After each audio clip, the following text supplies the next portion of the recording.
আসসালামু আলাইকুম, সবাই কেমন আছেন? আশা করি আল্লাহর অশেষ রহমতে সবাই ভালো আছেন। আমি কয়েকদিনের ছুটি পেয়েছিলাম, বাচ্চার মাদ্রাসা থেকে বন্ধ দিয়ে দিয়েছিল, পরে নানু বাড়িতে গিয়েছিলাম।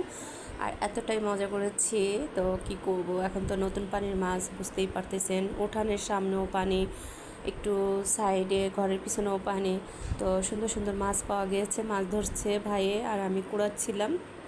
আর এটা কি বলুন তো, তালের শ্বাস আছে না, সেইটা মানে তাল খাওয়ার পরে যে বিচিটা রেখে দেয় তার ভিতরে যেটা হয় এটাকে তালের শ্বাস বলে আমাদের দেশে, যশোরে। আপনাদের ওখানে কী বলে অবশ্যই কমেন্টের মাধ্যমে জানাবেন। আর আমার ভাইরা সবাই সাথে ছিল, খালাতো ভাইয়েরা। আর নানু বাড়ির সব লোকগুলি অসাধারণ, মানে কি বলবো, চোখের আড়াল হতে দেয় না। ওদের অনেক কথা, অনেক অভিযোগ, আমার সাথে অনেক মজা করে। তো যাই হোক, অনেক মজা আর দুষ্টামি করলাম, তো আপনাদের সাথে শেয়ার করতে চলে আসলাম।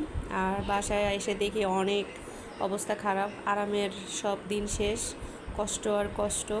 তো পাশাপাশি একটু রান্না করতেছিলাম, আপনাদের সাথে শেয়ার করলাম। ফুল ভিডিওটা কেমন হলো অবশ্যই কমেন্টের মাধ্যমে জানাবেন।